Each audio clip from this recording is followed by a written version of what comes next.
So is the NFA all but completely gone? Well, we got a whole bunch of good news. We talked about the NFA, we talked about the work on the NFA, and it's interesting, people don't fully understand. I want to be clear. We're really talking, this is a tax issue. All we're talking about is a tax. This tax, though, is preventative for you to purchase all kinds of stuff, suppressors, short barrel rifles, all kinds of stuff. And so that's the reason that it is a part of the spending bill. So Congress right now is going back and forth from the House to the Senate with a spending bill, the big, beautiful bill.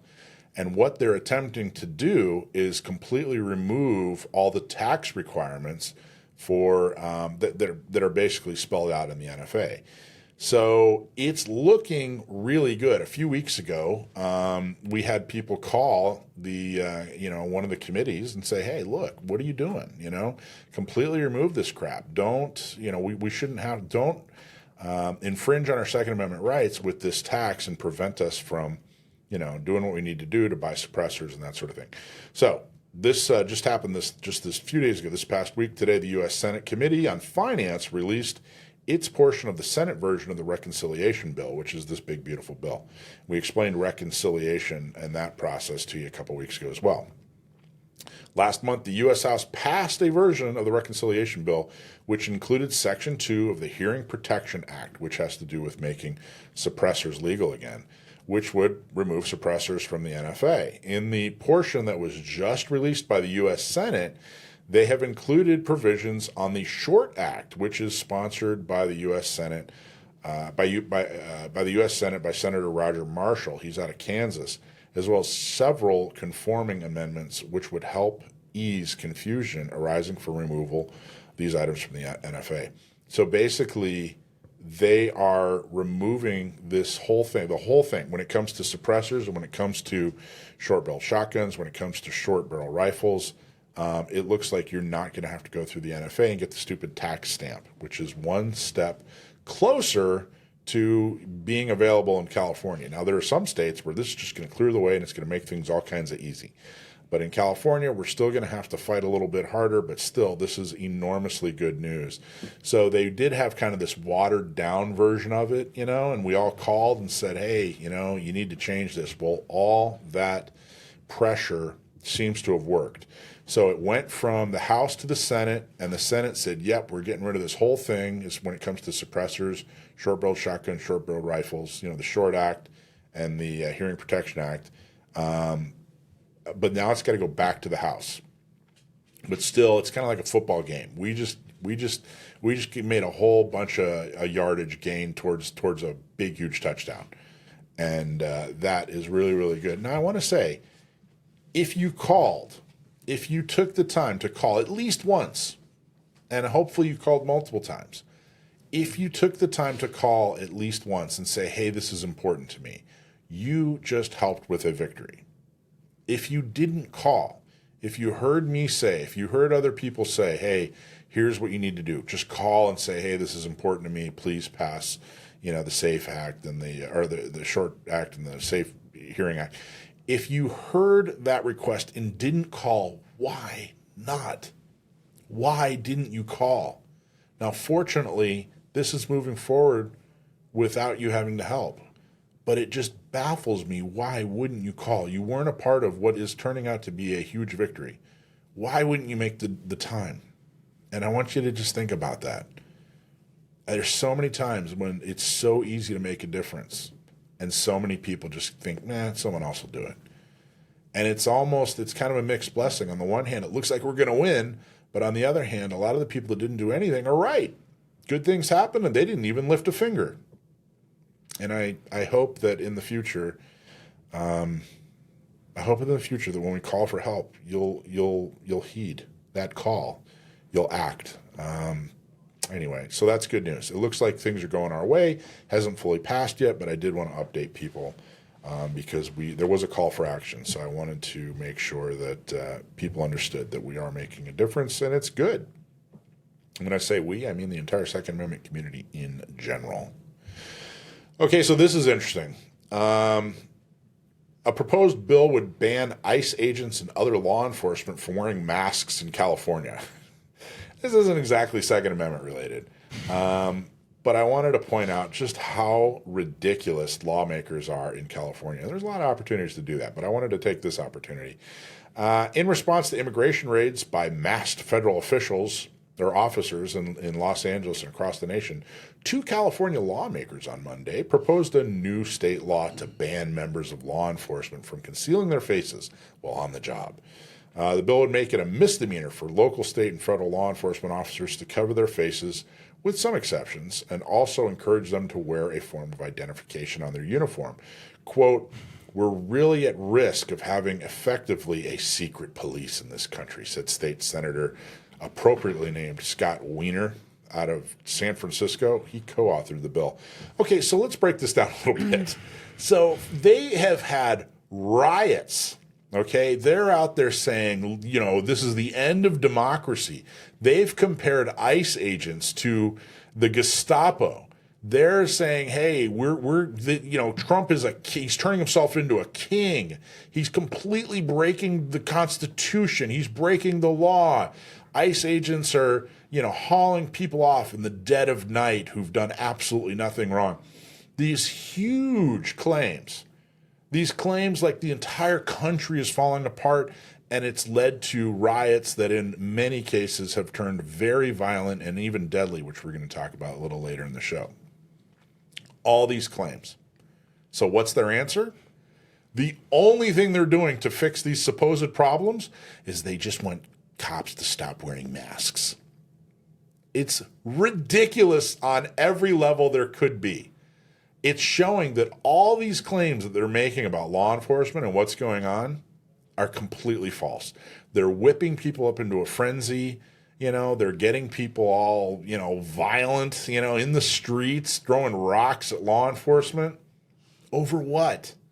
Over false claims. It's political theater. It's political kabuki theater. They're not sincere. This is the one thing they're going to do. This is going to be their victory. If only law enforcement weren't wearing masks, then they wouldn't be a Gestapo and threatening democracy. It's completely ludicrous. And I'm not seeing a lot of people call them out on this. I'm not seeing reporters or other people saying, wait, you're making all these huge claims and the only action you're taking is to make sure they're not wearing a mask? Oh, by the way, the reason they're wearing a mask is because at the very beginning they were being doxxed and attacked and their families were being threatened. And so they said, well, I think we're just going to put a mask on so we can do our job according to our, the laws of the land, which haven't changed in decades, which are the same laws and the same execution under Biden, under Trump the first time, under Obama, under Bush, under Clinton, the exact same immigration laws, but all of a sudden it's a threat to democracy. All we're doing is enforcing these laws just like everybody before us, but suddenly our families are being threatened. So we're gonna put a face mask on. By the way, these are the same people that are, complaining about these masks, who back in 2020 were ready to put you in jail for not wearing a mask. Mm-hmm. But I digress. And their only solution here is to make a law so that these agents, these law enforcement officers, have to show their face. It's completely ridiculous. They should never be taken seriously. This is the kind of ridiculous mythological crap that gun owners have to put up with California lawmakers all the time. They, the sky is falling, and then they have some stupid bill so that law enforcement can't wear masks. Anyway, what do you think about that, Alicia? Well, as you know, that one hits a little close to home for me. Do you want to talk about why, or you just want to leave it there? No, I'm going to leave it there. Okay. And so I will say, if you really, and you've already stated it, but really a point I want to kind of just highlight a little bit more is the purpose of the mask is not for them to do horrible things and to not be known, right? They're not trying to stay hidden because they plan to do something bad or evil. They're doing it to protect their family. Well, by trying to prevent them from being able to wear that mask as part of being identified on a personal level, basically they're saying we want to be able to find you and your family. Yep. That's what it is. Exactly right. It's they're pissed off because they can't find the family to make threats or to risk or to threaten harm. I don't like it. Nor should you. And again, it just exposes that everything else, you would think if it were truly harming democracy, if it were really truly turning the president into a monarch, if we were really truly doing the things that they claim that they were doing, this wouldn't be the only bill that this wouldn't be their only attack. Right. Is that, if we just, if the officers weren't wearing masks, then democracy wouldn't be threatened. Bunch of liars. All right, let's move on.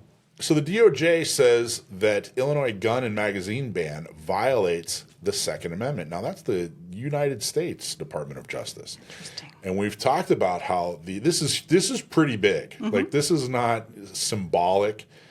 This is a very big thing, and I wanted to bring it to everybody's attention.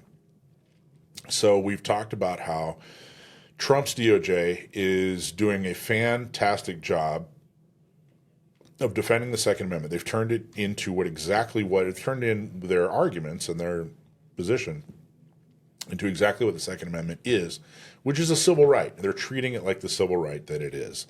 And so what happened, there are a lot of different gun bans, magazine bans, or what they like to call assault weapon bans across the country. And Illinois is one of the very few states, like California, Massachusetts, New Jersey, that has a gun ban that they call an assault weapons ban. So the U.S. DOJ came out with a statement that says, hey, this is unconstitutional. That's our stance. This is unconstitutional. And Bearing Arms did a really great article on it. Cam Edwards, fantastic guy. The Trump administration has taken another historic step in defense of the right to keep and bear arms by declaring in an amicus brief that Illinois' bans on commonly owned semi-automatic firearms and ammunition magazines that can hold more than 10 rounds violate the protections of the Second Amendment. This is huge. They issued this brief. The DOJ argued that there are, quote, 3 very good reasons why an appellate court should reverse course and affirm the district court's permanent injunction despite overturning U.S. District Judge Stephen McGlynn's earlier decision granting a preliminary injunction against the gun and magazine ban. Now, this is right from the brief. The position fails as a matter of text, history, and precedent. The Second Amendment prefatory clause, a well-regulated militia being necessary to the security of a free state, certainly does not limit the scope of its operative clause, as the Supreme Court made clear in Heller, but the Supreme Court was just as clear that the prefatory clause's text nevertheless announces one of the Second Amendment's purposes, and logic demands that there be a link between the stated purpose and the command. The Second Amendment's militia-related text, as interpreted by the Supreme Court, thus suggests that the government may not prohibit weapons simply because it considers them militaristic. The contrary claim that militaristic weapons fall outside of the scope wrongly requires reading the prefatory clause entirely out of the Second Amendment. Now, in a couple of episodes, we've actually talked about that, how people are saying, hey, you know what? An AR that a civilian purchases isn't a weapon of war. This decision, this brief is basically saying, hey, it absolutely has a military or militia purpose, and therefore that's one of the big reasons it can't be banned. Then it goes on to say, even the Miller case, which we brought up in previous episodes, even the Miller case from the 1930s held that only those arms best suited for a militia are protected under the Second Amendment, which the Seventh Circuit and other appellate courts appear to have simply ignored in order to uphold an AR-15 ban.